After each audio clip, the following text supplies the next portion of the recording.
স্বামী কর্তৃক তালাক হোক বা স্ত্রী কর্তৃক তালাক হোক, দিন শেষে কিন্তু কাবিনের টাকা সবসময় মেয়েরাই পাবে। অনেকে জানতে চান, স্যার আমি স্বামী হিসেবে আমি তালাক দেইনি, কিন্তু আমার স্ত্রী আমাকে তালাক দিয়েছে, তাহলে কেন আমি কাবিনের টাকা আমার স্ত্রীকে দিব?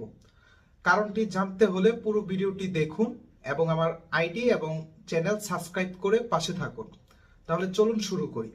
দেখা গেল আপনার স্ত্রী আপনাকে তালাক দিয়েছে, সেটা একপাক্ষিক তালাকও হতে পারে বা আপনারা মিউচুয়ালি তালাক নামায় সিগনেচার করেছেন, কিন্তু কাবিনের টাকা কিন্তু অবশ্যই আপনার স্ত্রী পাবে। কারণ কি, কাবিনের বা দেনমোহরের যে টাকাটি, সেই টাকা কিন্তু আপনার স্ত্রীকে প্রথম রাতে পরিশোধ করার দায়িত্ব আপনার উপর বর্তায়।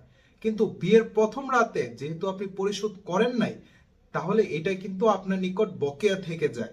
এটা কিন্তু আপনার ওয়াইফ বা স্ত্রীর প্রাপ্ত অধিকার আপনার উপর, এটি কিন্তু সে অবশ্যই পাবে।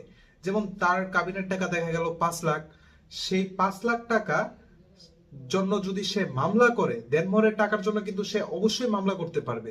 সেই মামলা করলে কিন্তু 5 লাখ টাকা যদি পুরোপুরিও আপনি দিতে না পারেন, তার আংশিক হলেও কিন্তু আপনাকে অবশ্যই দিতে হবে, কারণ এটি স্ত্রীর প্রাপ্ত অধিকার। আবারও বারবার বলি, যারা মনে করেন স্ত্রী যদি তালাক দেয় তাহলে সে কাবিনের টাকা পাবে না, এটি কিন্তু পুরোপুরি ভুয়া একটা নিউজ।